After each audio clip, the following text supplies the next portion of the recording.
Do you ever feel a quiet whisper inside, a flicker of longing for something more? Perhaps it arrives in the stillness of the morning after the routines are done, or maybe late at night when the world outside grows hushed. It's not necessarily discontent, maybe not even boredom, but a gentle pull, a sense that even after decades of living, working, raising families, and navigating life's complexities, there might still be uncharted territories within you waiting to be explored. Yet, almost immediately another voice often chimes in, the voice of perceived reality. The voice shaped by societal expectations and maybe even our own internalized beliefs about aging. It says things like, "You're too old for that now," or "Isn't it time to just relax and take it easy?" Or "Starting something new at this age? That's unrealistic." We see retirement framed solely as an ending, a winding down, a retreat from active engagement with the world. We're subtly, or sometimes not so subtly, told that our time for growth, for passion, for bold new beginnings has passed. But what if that narrative is fundamentally flawed? What if reaching 60, 70, 80, or even beyond isn't the closing of a book, but the turning of a page to a potentially thrilling, unexpected, and deeply meaningful new chapter? What if the experiences, the wisdom, the resilience you've painstakingly gathered over decades aren't relics of a finished past, but potent fuel for future adventures? I want you to truly consider this. The idea that it's too late is one of the most pervasive and damaging myths about aging. It's a self-imposed limitation, a cage built from cultural assumptions rather than actual human potential. Today, we are going to shatter that myth. We're going to explore the profound truth that it is never too late to learn, to grow, to discover a new passion, to find a renewed sense of purpose, or even to completely reinvent a part of yourself. We'll look at why embracing new possibilities after 60 isn't just a nice idea, but potentially crucial for your vitality, your mental sharpness, and your overall happiness. We'll explore real-world examples and discuss practical ways to overcome the internal and external barriers that might be holding you back. So, if you've ever felt that whisper calling you towards something new, but hesitated because of your age, this message is especially for you. It's time to unlock the door to passions, purpose, and possibilities that you might have thought were locked away forever. It's truly never too late. One of the biggest hurdles we face when contemplating new beginnings later in life is wrestling with the deeply ingrained societal narrative about aging and retirement. For generations, retirement was often depicted as a period of passive rest, a withdrawal from contribution and active learning. The golden years were meant for rocking chairs, perhaps some gentle gardening, and quiet reflection. A well-deserved rest, certainly, but often portrayed as an endpoint rather than a transition. This cultural script, reinforced through media, advertising, and even well-meaning comments from others, can create powerful internal barriers. We start believing that our primary role is now simply to be old, to manage decline rather than seek growth. We worry about appearing foolish trying something new, about failing, about not having the energy, or about stepping outside the perceived appropriate activities for our age group. This mindset is further compounded by ageism, the stereotypes, prejudice, and discrimination directed towards older people.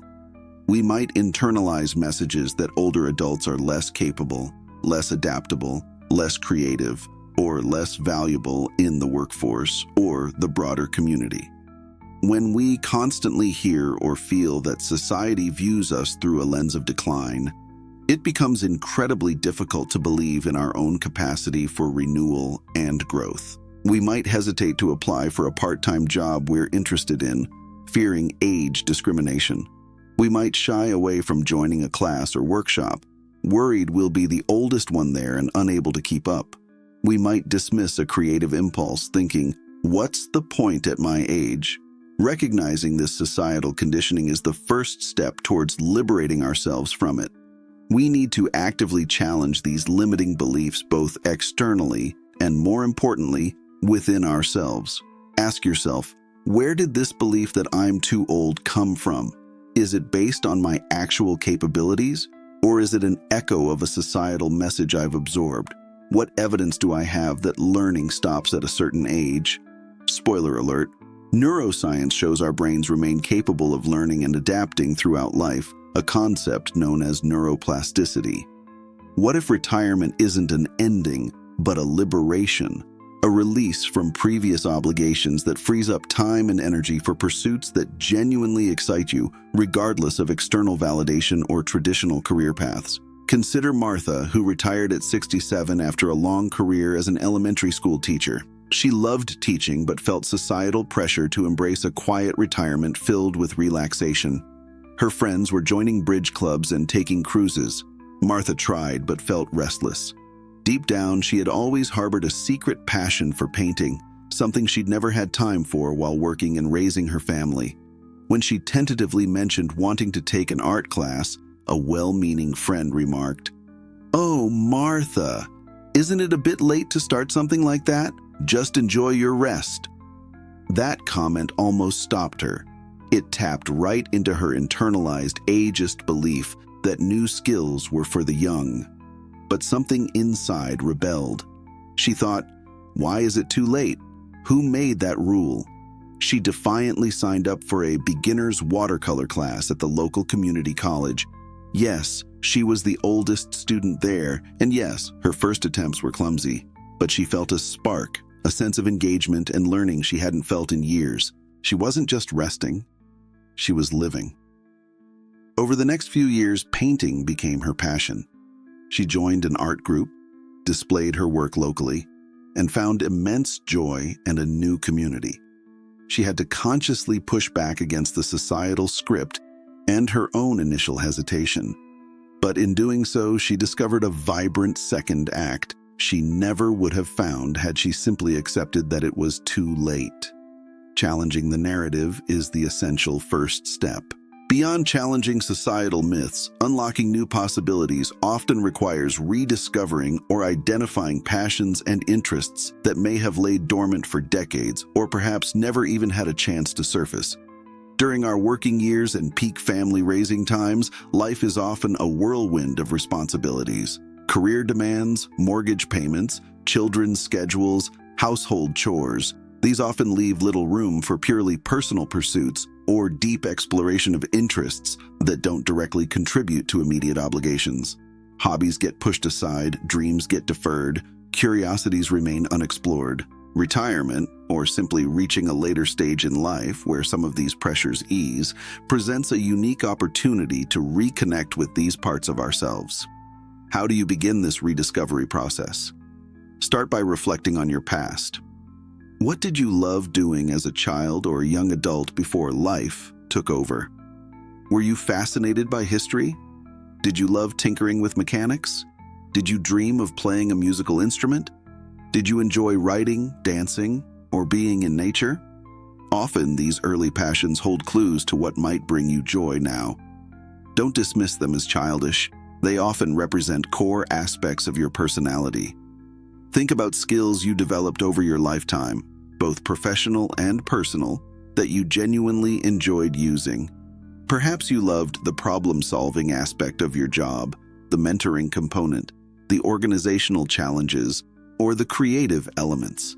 How could these skills be applied in a new context, perhaps one driven by passion rather than necessity?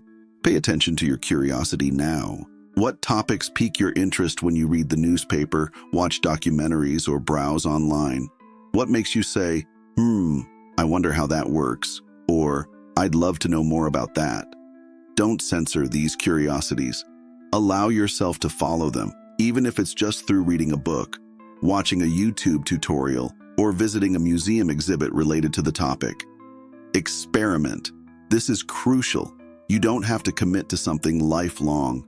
Give yourself permission to try things out. Take a one-day workshop, join a club for a trial period, borrow a how-to book from the library, volunteer for a short-term project. See what sparks joy, what holds your interest, what makes you feel engaged and alive. Not every experiment will lead to a lifelong passion, and that's perfectly okay. The goal is exploration and discovery. Let's look at Samuel, who retired at 70 after 45 years as a successful but often stressed lawyer. He had meticulously planned his finances but hadn't given much thought to how he'd fill his days beyond golf and reading the newspaper. After a few months, a sense of aimlessness began to creep in. He felt adrift. His wife gently encouraged him to think about what he used to enjoy before law school consumed his life. Samuel vaguely remembered loving to build model airplanes as a teenager. It seemed silly now, almost childish.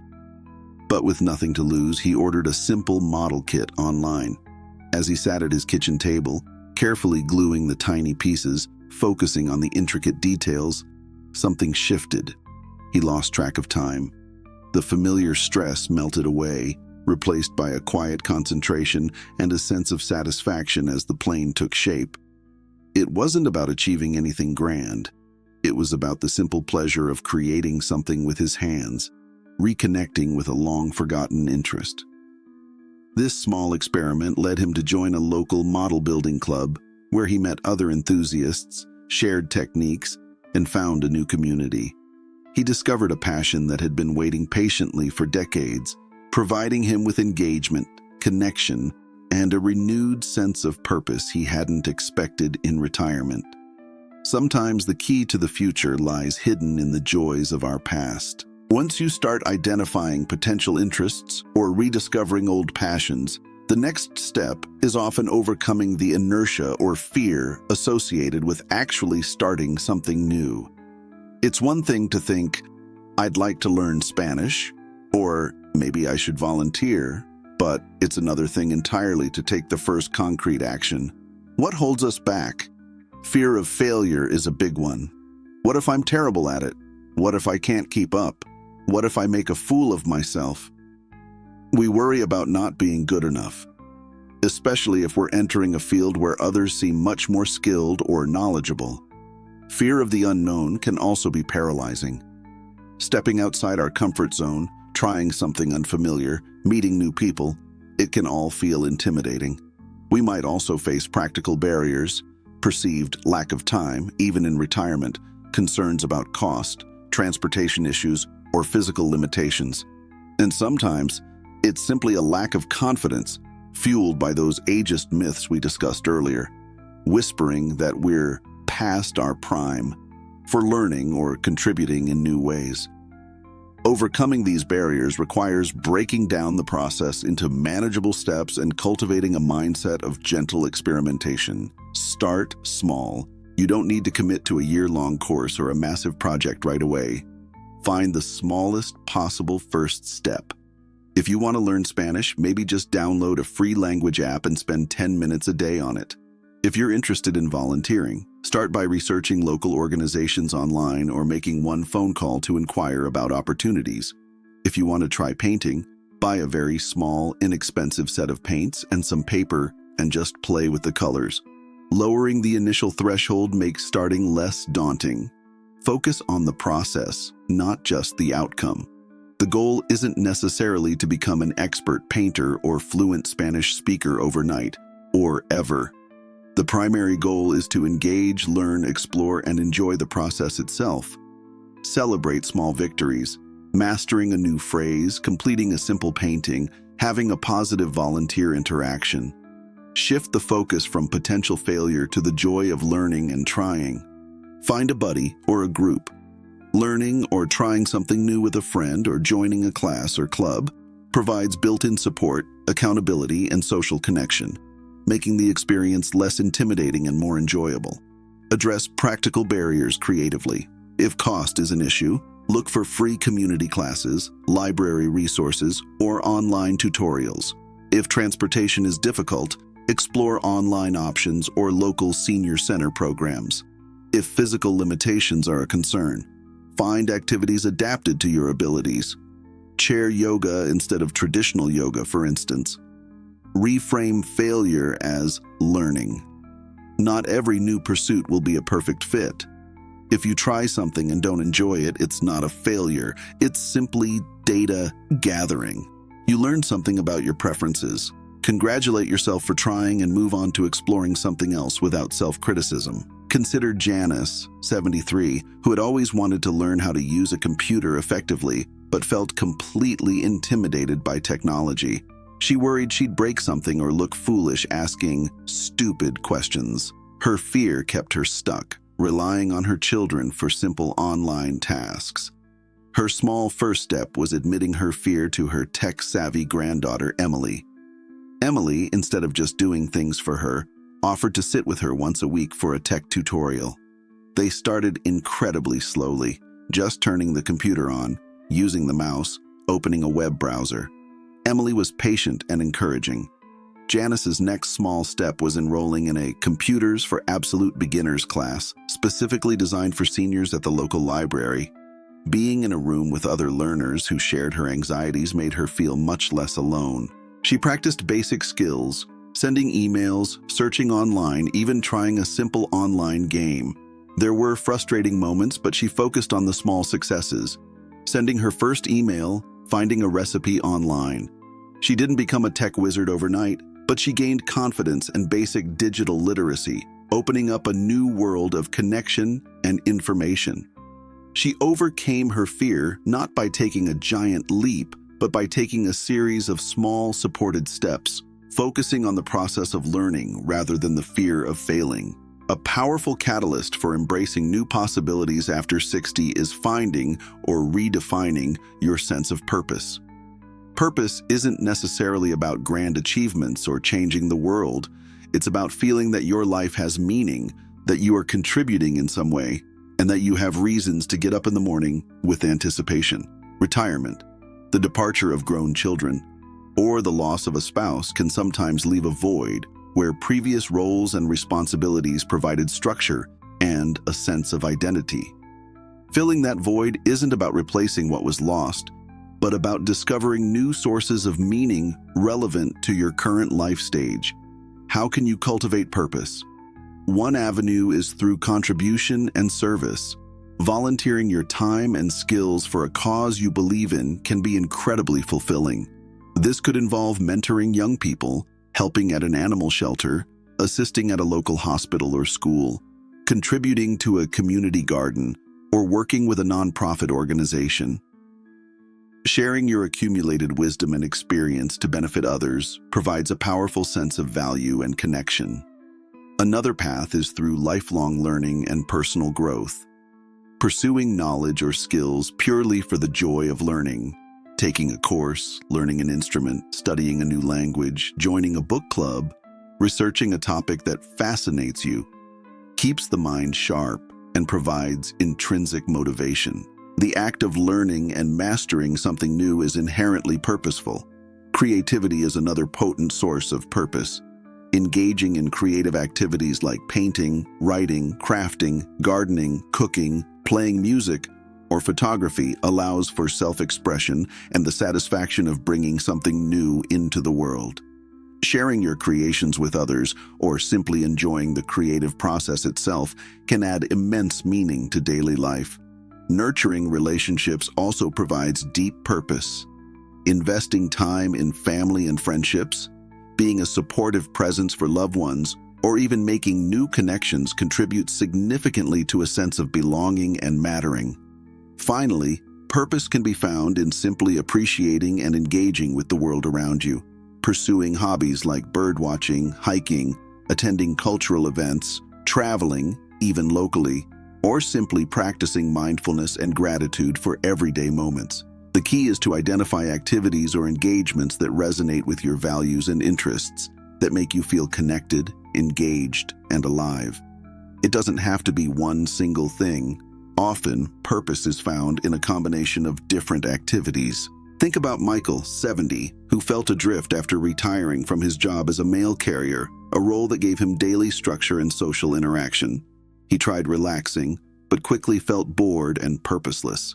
He reflected on what he enjoyed about his job, being outdoors, knowing his community, feeling helpful. He decided to combine these elements. He started volunteering 2 mornings a week for a local Meals on Wheels program, delivering food to homebound seniors.